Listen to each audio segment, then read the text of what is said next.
গরমকালে পুদিনার চাহিদা বেশি থাকলেও শীতকালে তার প্রয়োজন কিন্তু একেবারে ফুরিয়ে যায় না। কোন কোন সমস্যায় কাজে লাগে? গরমকালে বাজার থেকে পুদিনা পাতা প্রায়ই উধাও হয়ে যায়। এমনই তার চাহিদা। তবে পুদিনার গুণ গরমকালে সীমাবদ্ধ নয়। শীতকালেও তার অনেক কদর। গবেষকদের মতে পুদিনার গন্ধের গুণেই অনেক রোগ সেরে যায়।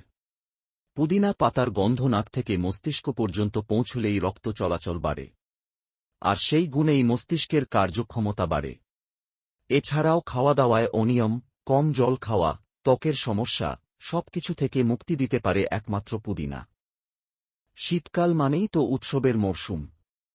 তারপর আসবে বিয়েবাড়ির পালা। নানা রকম খাবার খেয়ে হজমের সমস্যা হলে ওষুধ না খেয়ে কয়েকটি পুদিনা পাতা চিবিয়ে খেয়ে নিলেই সমস্যা মিটে যায়।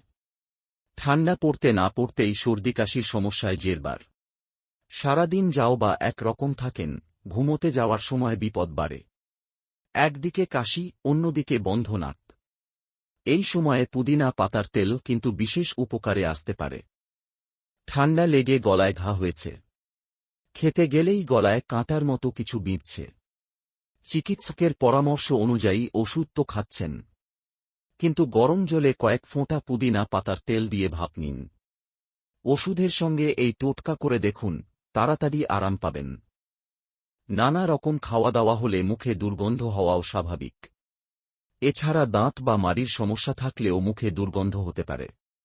দোকান থেকে মাউথওয়াশ না কিনে মুখ ধুতে পারেন পুদিনা পাতা ভেজানো জল দিয়ে। শীতেও রোমকূপের মুখ বন্ধ হয়ে ত্বকে র্যাশ হতে পারে। এই সমস্যা থেকে মুক্তি পেতে স্নানের উষ্ণ জলে আগে থেকে বেশ কয়েকটি পুদিনা পাতা দিয়ে দিতে পারেন। স্নানের পর পছন্দের ময়েশ্চারাইজারের সঙ্গে মিশিয়ে নিতে পারেন কয়েক ফোঁটা পুদিনার তেল।